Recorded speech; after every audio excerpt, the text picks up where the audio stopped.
News 7 रे syrup slow poison ने खबर प्रसारण पर एक्शन मोड को आसी पुलिस पश्चिम ओडिशार विभिन्न स्थान में पुलिस चढ़ाऊ जारी रखी। आज सोनपुर सहर विभिन्न स्थान में चढ़ाऊ कर 3 जन को गिरफ्त कर गिरफ अभियुक्त माने हेले सोनपुर नरसिंह बुड़ेक कन्हई उर्गे और ध्रुव महला सेमानक निकटरू 10 बोतल कप सिरप 3टी स्ट्रिप टैबलेट 600 टंका और कार्ड जबत कर नुआपड़ा पुलिस आज 5 जन को गिरफ्त करिछि। सेमानक निकटरू 160 बोतल कप सिरप जबत करिछि नुआपड़ा पुलिस। गतकाली न्यूज 7 रो स्टिंग परे एक्शन को आसीथिला स्वास्थ्य विभाग।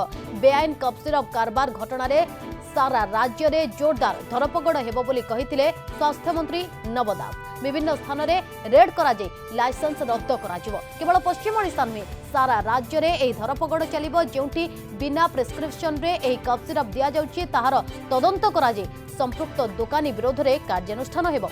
बेआईन कप सिरप बेपारी उपरे लगाम लागिबो। दोषी विरोध में कड़ा कार्यानुष्ठान हेबो बोली स्वास्थ्य मंत्री कहिथिले।